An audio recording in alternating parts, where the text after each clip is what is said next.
and welcome to another Workspace Spark expert interview. Thank you so much for all of our subscribers. We hope that you are loving your boxes. This month's box is one of my favorites. I know I say that every month, but this box is definitely one of my favorites because we're talking about gratitude and job searching, all those things. So of course, we couldn't talk about job searching and resume building without talking to one of our experts. And we try to bring on experts that have, one, walk the walk, and they really know what's going on in the industry, because we want you to be using these things as practical things in your business, in your careers right now. So I have Tammy on the line. Tammy is an amazing career coach and helping so many people landing those jobs that they need, right? And especially in the times that we're in. How do you stand out and what do you need to put on your resume? So tune on in and we hope that you get some great tips today. So Tammy, tell us about yourself. Introduce yourself to all our subscribers. Okay.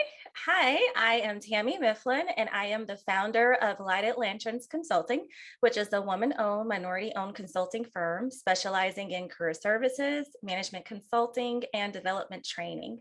Lighted Lanterns Consulting was founded in 2017 with a goal of using personalized strategies to guide individuals closer to their ideal career objectives. So Tammy, tell us, why did you get into this business? Okay. Being a hiring manager, it became increasingly difficult to watch people submit improper resumes or even give like subpar interviews for various positions. At first, it was very easy to judge and discredit them as being unqualified. But the more it kept happening, my heart began to break because I remembered how I was underrated and overlooked because of my inability to translate my full potential in passing a standardized test. So I remembered how discouraged I was because my dream depended on a piece of paper telling me that I wasn't good enough, right? In that moment, I began to ask myself, what if these candidates are not unqualified, but they just lack the knowledge, the resources in order to help them navigate the job search process. I soon discovered that many educational institutions don't even include all aspects of job training as part of the curriculum. Therefore, many people enter the workforce not knowing the proper way to navigate the job search process. And so instead of being more judgmental, I changed my approach and started to support teaching and educating people about ways to improve their resume or even their interview skills. As a result, I founded Lighted Lanterns Consulting, and it was formed with the simple goal of preventing others from being limited by people, processes, or politics, just by uncovering their potential and unlocking the unlimited opportunities for success that are available out there for people. That is awesome. And yes, not being judgmental, right? And understanding that a piece of paper can hinder them from really showing their potential. Absolutely. Know that I was a great fit, but maybe I just didn't have the right verbiage. So yes, and forgive me, I had to drink some water there. What are the main challenges you see people facing when job searching? There's a lot of challenges, unfortunately, that people face when they're searching for a job. One is that the resume or cover letter does not appropriately represent the candidate's capabilities, or it doesn't show the impact that they have had in prior positions. You want to show that you contributed to success by either saving the company time or money or some type of contribution, right? Their resume and cover letter also are not ATS friendly, and ATS stands for applicant tracking systems, meaning that it lacks keywords that align the candidate's experience with the position to which they're applying for. With ATS systems, if you don't have enough keywords in your resume or even your cover letter, you won't even make it to the hiring manager. So you're kind of limited before you even get started, right? Their search criteria are not targeted, meaning that they are applying for any available position without reading, the job description to see if the description is a good fit or even what they're looking for. They are also using that one resume fits all approach instead of customizing their resume or cover letter to each position that they are applying for. That one resume fits all approach is not effective, and it also can hinder that process. A lot of candidates also have a limited network, believe it or not. You would think that in the age of social media, that networking should be not even be an issue, right? But it is. And so the saying goes that it's not what you know, but who you know is still very relevant. And so having the right connections can get you one step closer to the job that you want. One thing we just talked about too, which is why I got started in this business, is lack of knowledge regarding the job search process. So not many schools mandate resume or interview training that we talked about as part of their curriculum. So when you think about a student that graduates and then they're kind of thrown into the workforce and they start doing their job search, it becomes a sink or swim situation where, you know, if you have the skills or can figure it out by doing Google search and or maybe connecting with other people, you're successful. But if you don't, then you, of course, you're not. And most people kind of get stuck that way. And the last one too is just lack of preparation. This is a big pet peeve for me, like huge, right? Candidates don't spend time learning about the company they want to work for, nor do they spend time practicing how to interview or even just take the time to work on their resume. I remember a candidate one time actually submitted a resume and they came in, they handed it to me, and they still had those placeholders on there where they used like maybe a template resume. And I'm like, if you didn't take the time to pay attention to that detail, how much detail would you pay attention for the job, right? So practice makes perfect when it comes, or makes perfect sense. So I say, when it comes to applying for the job you want and building that self-confidence for you to crush that interview. Those are such good tips, and I'm sure challenges that people are facing. ATS, never heard of that term before, the acronym before, and understanding like, are you spending enough time? I'm guilty of that. Having an hour that I dedicate to looking for a job that I'm dedicated to simply applying and not making sure the cover letter fits the position, not making sure that the resume is speaking to that role. So great tips. You mentioned some changes of how things are now. Have there been changes to how resumes should be presented? Should they be in a certain format, or has we seen any changes? Absolutely. So back in the day, objectives were the thing, right? And now they're a thing of the past. And so they have been replaced with what's called a summary statement.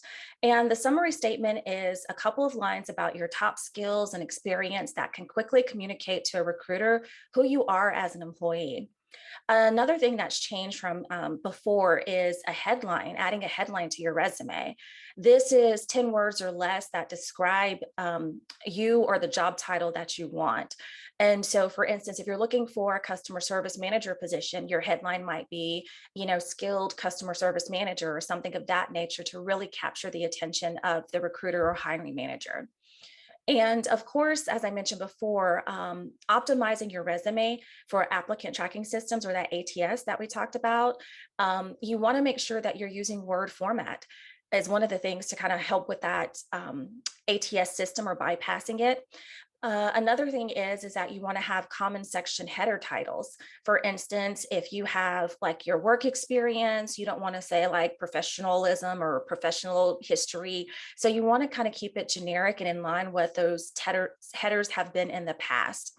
You also want to or adding keywords related to the position and avoiding charts and graphs, graphics or things like that are things that are things that have changed since the past. Like before, we didn't have to worry about that. We just had a basic resume, right? You put your name at the top, maybe your contact information, and then you went over your history and then your education.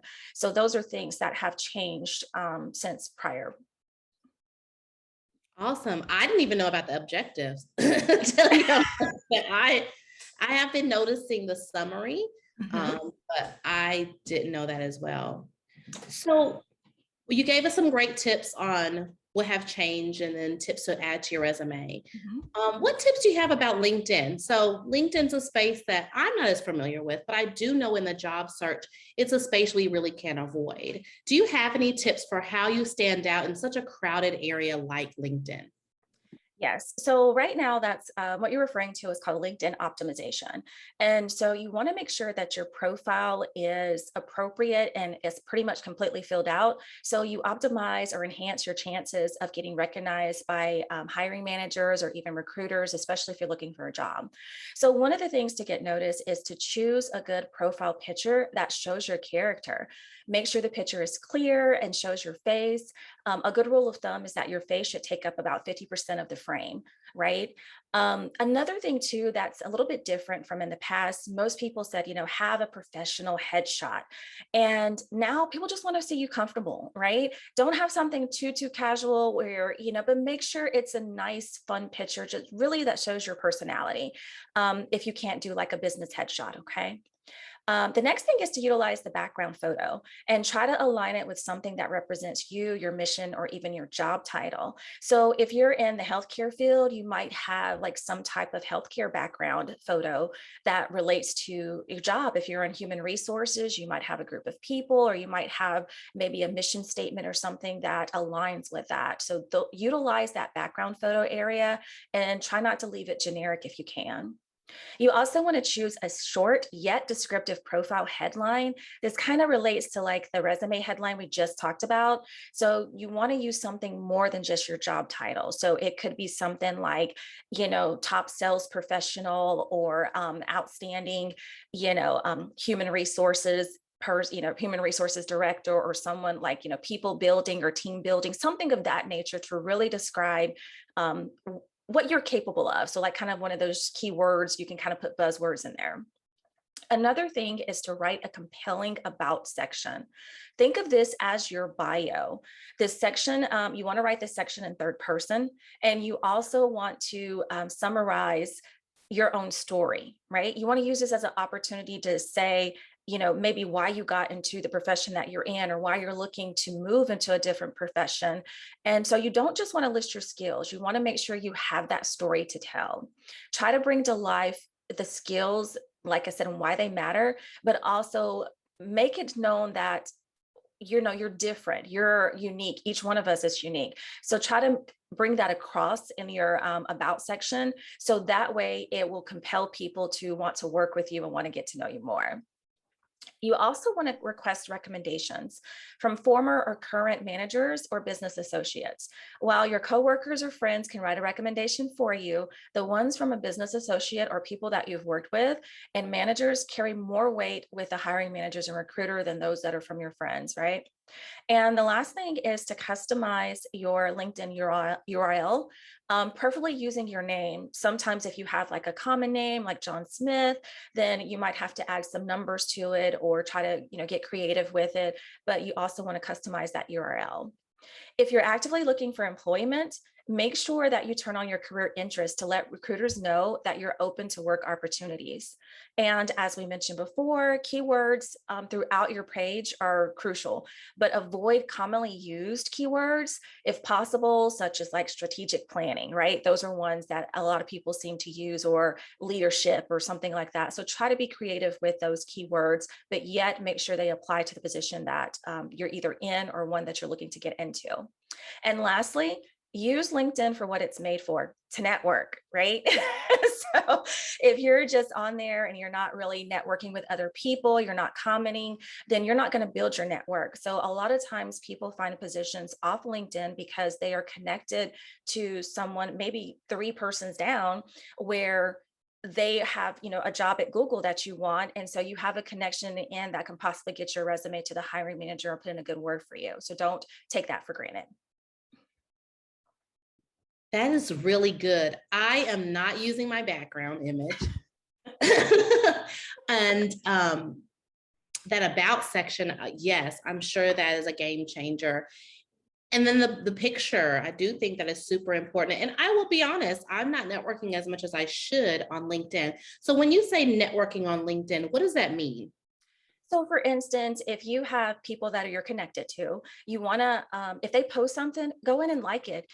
Provide a comment. If there's an article or story that they post up, make sure that you're giving kudos to people. If they got a promotion or if they post something that, they want an award, you want to support your teammates, right? You want to support your connections, because the more that you support them, the more they're going to, basically recognize and say, you know what, I need to turn around and return the favor. Of course, is everyone going to support you? Not always, but that is the theory, is that, of course, the more you give, the more you get back. And so that's why it's important to, even send little messages or just connect and say, check in. Hey, how you doing?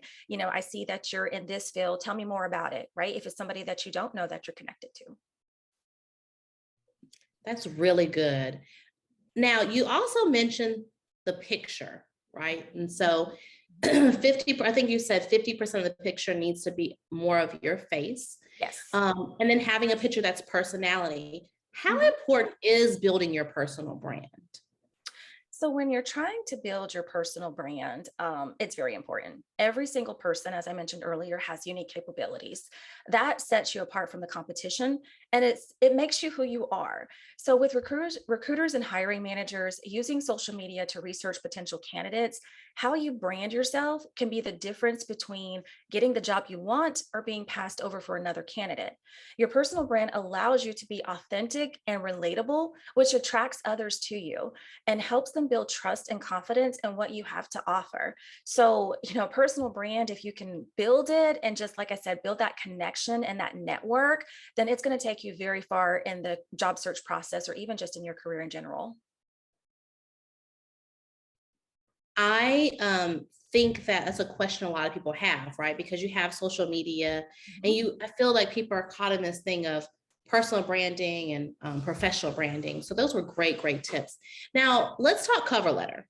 So, I think that resumes are great, but oftentimes I think a lot of people get stumped on the cover letter part. Can Yeah. you give us the importance of the cover letter? And then what are some tips to creating a great cover letter? Okay. So a cover letter is important because it's an opportunity to show why you're qualified for a position. Your resume gives a summary of your experience, but your cover letter allows you to tell that story, right? It gives you a chance to express your interest in the position, so showcase your skills and explain why the company is a good fit for you. While some companies find cover letters are a little bit antiquated, it is still a good practice to have one as a just in case, because there are a small percentage of companies that still ask you to submit a cover letter when applying for a position. So a couple of tips that are for creating a good cover letter are: make sure your design complements your resume. So if you have specific colors or different things that you want to make your resume pop, then make sure your cover letter is the same type of design. It doesn't have to be exact, but you don't want it to be so different, right? You want to also include keywords that align with the job description and will make your cover letter ATS compliant. I can't stress enough about that ATS, because that applicant tracking system can really hinder a lot of people from getting jobs that they want. So your cover letter, of course, along with your resume, needs to be keyword heavy. Do not combine your cover letter in the same file with your resume. Keep them separate, because in the past we were told, put the cover letter and your resume in the same file. But as a recruiter and hiring manager, we don't want to have to scroll through the cover letter if it's not something necessary. We want to get to the resume. So by having it separate, you give me the opportunity to choose if I even want to go back and read your cover letter just by even looking at your resume, right? You also want to use Word format.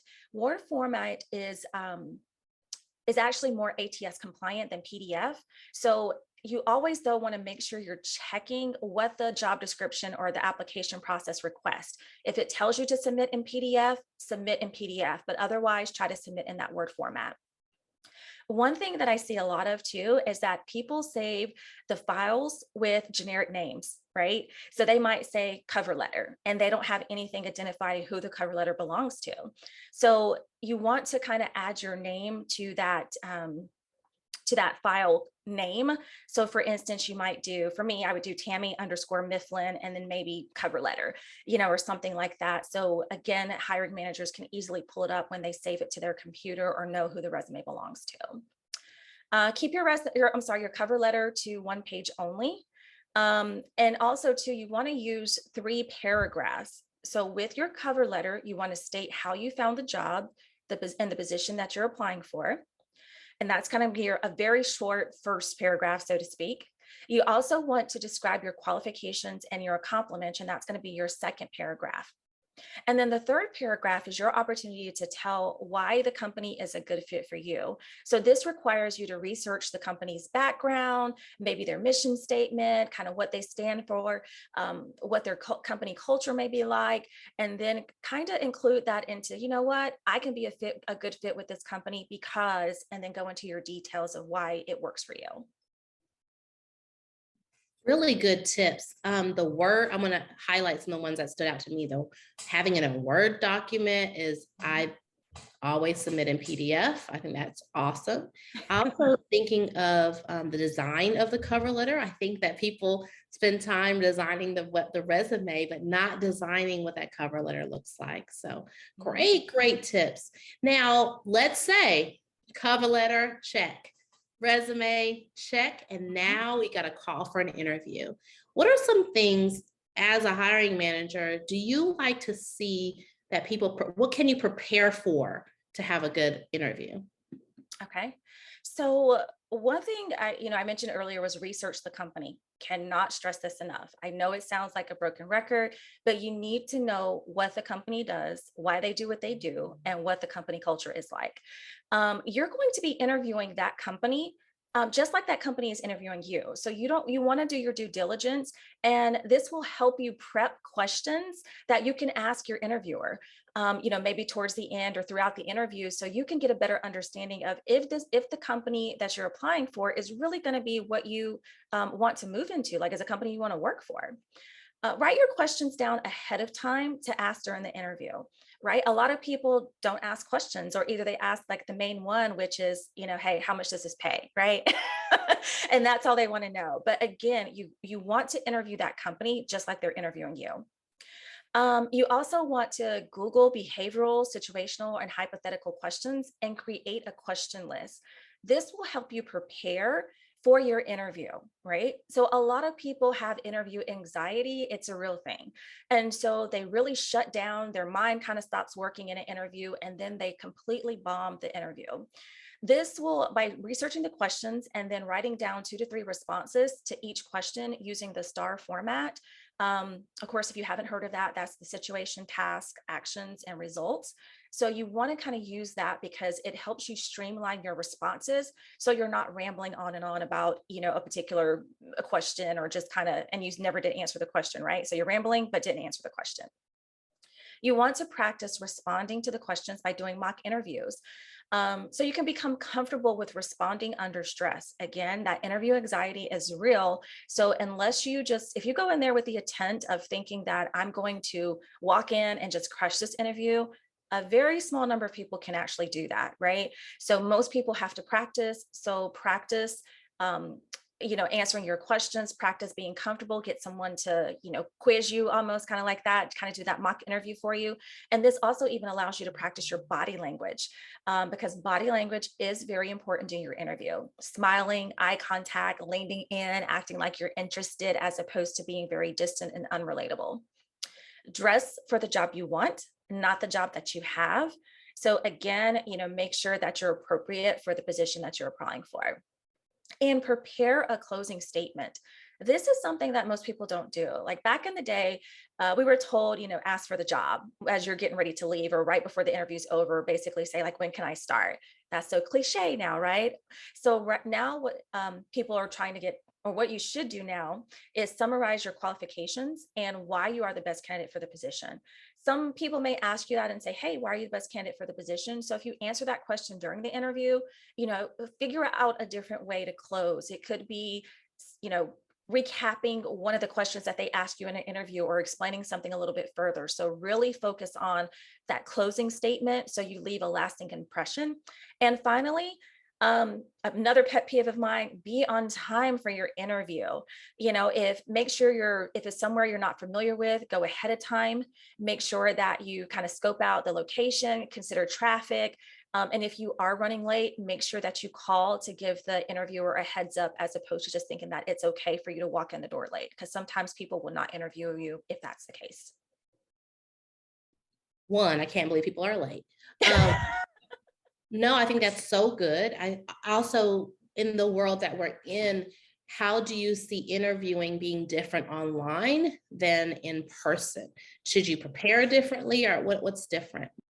Yes, it is very different because, of course, online is taking place via virtual platforms. So, like either Zoom, Microsoft Teams, or countless other different softwares.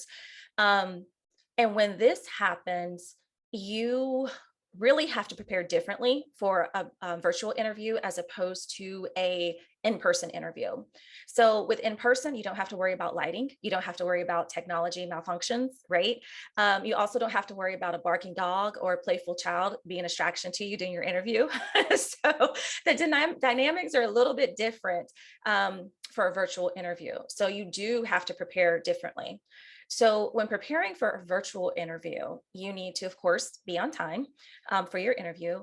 Test your access to the virtual platform before the day of your interview. Most people send you a link or something that you can click on. Most of these platforms require a download that take a couple of minutes. So you don't want to jump in, 5 minutes before your call or your interview, your virtual interview, and then your software is taking, 10 minutes in order to download just so you can get access, because then at that point you're late. So try it out ahead of time. And if it will allow you, go ahead and install that equipment or that software so you know that it works. Conduct your interview in a quiet room with a locked door to avoid unnecessary distractions or disturbances. This includes silencing your phone. A lot of people that work from home, they might not lock the door. So then they have someone popping in unannounced. And so it causes a distraction. So again, just make sure you're in a quiet, disturbance-free environment. Make sure your speakers and audio connections are adequate. If possible, use a microphone to aid clear and concise communication. So you want to make sure that you don't have a fuzzy, communication, you're not cutting in and out, things like that. We talked about the lighting. So you can use like a spotlight, a ring light, lume cube, or a lamp without a shade on it. So that way you can have that lighting that highlights your face. You don't want to be where you have like shadows on your face where really can't get a good view of you, because the whole purpose of the virtual interview is to see you, your body language, and kind of how you respond to the different questions. Um, Dress appropriately. We shouldn't have to say this, but of course, what we say, business on top and party on bottom most times. So, and that's fine as long as you can't see, if you have on your sweatpants or your lounge pants, that's fine as long as they can't be noticeable. But I cannot tell you how many interviews that I've conducted, virtual interviews, where the candidate looked like they just got out of bed, right? So make sure that you prepare and dress as if you're going to an in-person interview. And like I said, even if it's just on the top, just make sure it's appropriate. Ensure your face is in the video frame and not cut off. If you're using a laptop or an iPad or even an iPhone, make sure that either it's on a stand or propped up where it's not sliding. And so, I'm 1 minute I'm looking at your face and the next minute your face is cut off, and, or things like that. So make sure your positioning of your camera is appropriate. Make sure that you're also looking at the camera and that you have direct eye contact as much as possible. So that way you can try to build that connection. And if you're reading through your questions, like some people have a tendency to have, if they prep, they're nervous. And so they might have responses on their computer.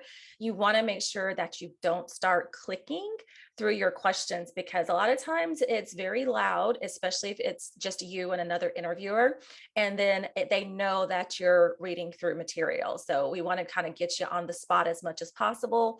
So if you are doing that, make sure you try to keep that as quiet as possible. That's those new school people. Printing out the questions, right? Like Exactly. Like I always tell people when I'm coaching, I'm like, if you're going to do that, print out the questions and have them like surrounded around you, like different sheets of paper with your responses. So you maybe can glance down or something like that. But, try not to click through it. love it. I love it. I love the business on top, party on the bottom. That is how I have been doing lately.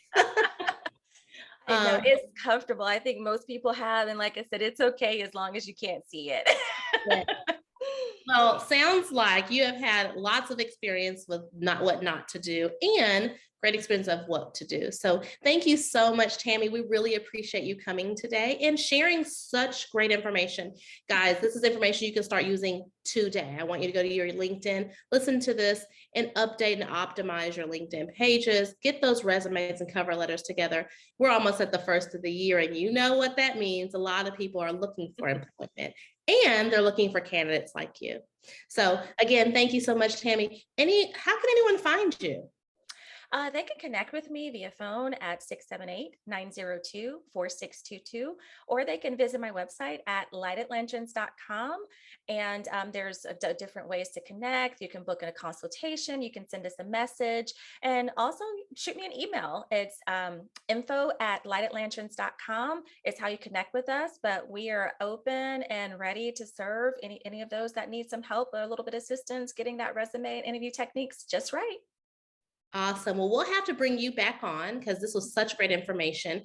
Maybe do a Q&A, get some questions and answers from other people before we get started. So again, thank you for that. We will also put Tammy's information down below in the comment section or the summary section of this video. Again, thank you so much. We really appreciate Tammy. And until next time, everyone, we'll see you again later.